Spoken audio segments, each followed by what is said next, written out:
of this academic life. It is a beautiful sunny Monday, as you can see from the light streaming in. And what I want to talk about today is kind of related to the fact that I am in a different room in my house. I don't have any makeup on. I still have my sort of pajama shirt on. What I want to talk about today is the idea of spontaneity. So I don't have a script, as I sometimes usually do, where I usually have points that I've written down to kind of guide me through my process. Spontaneity is not something that I hear addressed very often in academia, in research, sort of workshops or pedagogy workshops, and yet I feel that it's a really important part of this whole process of teaching and learning and writing and interacting with people in a research community. So the idea of spontaneity kind of hit upon me last week when I was teaching. So this semester I have to teach sort of a third of the classes in the seminar that I'm TAing for. And that means that I do have to prepare lectures. I do have to do research because some of the material is not very familiar to me. But on the other hand, I've learned from prior experience with teaching that too much preparation not only takes the fun out of teaching for me, but it also makes me feel very, very nervous if something goes wrong and I'm looking at my sort of script and I don't know how to be spontaneous. I don't know how to just sort of have fun, go in the moment, and actually get a lot of learning out of these impromptu moments that pop up, whether they be positive or negative. So that might appear in a classroom or in a tutorial where I might have a student who poses a question that is really, it could be really inane, and it also could be really provocative and really lead us down a new path of exploration. Spontaneity is very, very difficult, I think, not only for perfectionists, which are a subtype of academics. Not all academics suffer from extreme perfectionism.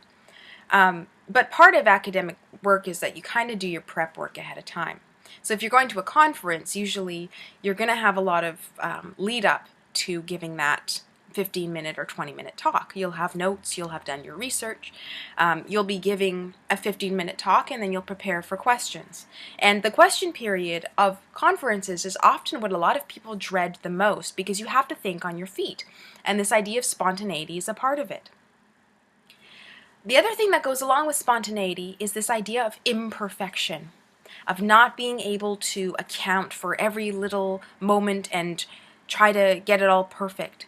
So last week when I was teaching, I had prepared my notes, given my lecture, and I had about maybe 10 or 15 minutes left in the class, and the discussion that was being generated by the students was kind of waning. It wasn't really going anywhere. And I was starting to feel this panic that, oh, it's my fault and I didn't prepare enough. Sometimes the classroom just stagnates. It's almost lunch hour. I teach from 11 o'clock to about 12:30. And by the time that we're finished class, often students are very tired. They're hungry. They've been working hard for almost an hour and a half, and the conversation just kind of dies out. Instead of taking responsibility in a negative fashion and saying, oh, I wasn't prepared enough, I'm a really horrible TA, I thought, well, here's an opportunity for me to try and be spontaneous. And maybe that results in a few awkward silences, trying to think of questions that I might pose to the class. But by and large, it's always a really interesting experience because in that moment of spontaneity, I had a student bring up a question that was really, really provocative and had me thinking, and actually sort of generated a thought process that I carried into my weekend about a text I was looking at. So spontaneity is not always a bad thing. And I think it's a really important skill to learn. And spontaneity is a skill. I don't think that it's just this natural impulse that we're all comfortable with. I see it a lot with students who are called upon and they get terrified and they clam up and they really get so embarrassed. They start to kind of get their cheeks flushed with embarrassment because they worry that an answer that they might give on the fly is going to be a wrong answer, or it's not a complete thought. It's not a perfect thought. So by and large, when I'm teaching, I try and sort of prepare my lectures almost the night before, so it gives me a chance to sort of be spontaneous and say, okay, well, what if I had to do this lecture in an hour, what would I really want to present on?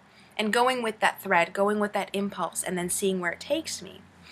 This isn't to say that I just walk into a classroom and am able to lecture on the fly. I'm not at a point in my career where I have the knowledge base and the expertise to be able to stand at the front of a seminar or a 100-person lecture hall and just talk. And there are professors who do that, and they're brilliant. But that's because they've been doing it for 15 to 20 years. And so their spontaneity is actually, as I said, it's a skill and it's a learned process. The more that you do it, the more effortless it feels. And I think it's important to remember that, especially when we're teaching, that professors who can just sit there and talk are doing it because they've talked a lot for many years, and they've rehearsed a lot. And so it's sort of this tension between practice and innate sort of sensibility towards spontaneity.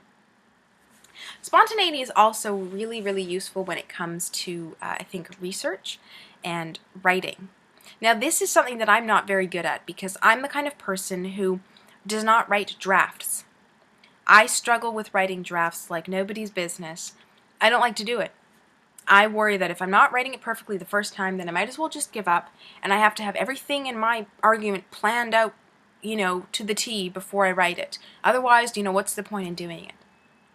This is a problem because it also means that my process of generating ideas sort of stagnates and becomes dull, and I don't get a chance to actually explore new areas of thought that I might if I was just a little bit more free in the way that I went through this research process.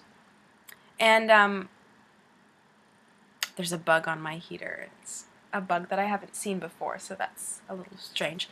But I want to really embrace spontaneity a lot more, and that, as I said, it does mean embracing imperfection.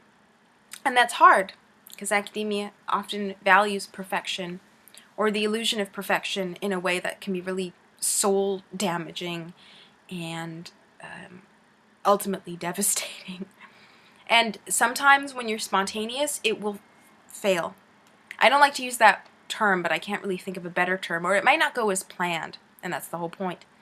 You might stand at the front of a class, as I did, and have the conversation kind of die out, and be standing there worrying that they're all looking at you and thinking what a terrible person you are and what a shitty TA you are, when really they're just looking at you maybe because they're thinking about how hungry they are. Maybe they're actually thinking through the material and they don't quite have a response to give yet. So being open to spontaneity in a situation like that also depends on the people who are receiving that kind of energy. And they may not be prepared for it. They may not be or feel courageous enough to put up their hand and say, oh, I know the answer, or I have something that I want to venture a guess at. So being open with that energy also necessitates a risk, because you might not always get that energy back.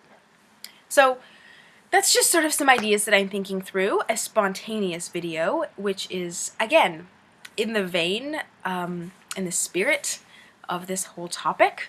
So that is my spontaneous video in my living room. I hope that you're all having a good start to your weeks. It's Monday, week 7 in the semester already, at least where I am anyway.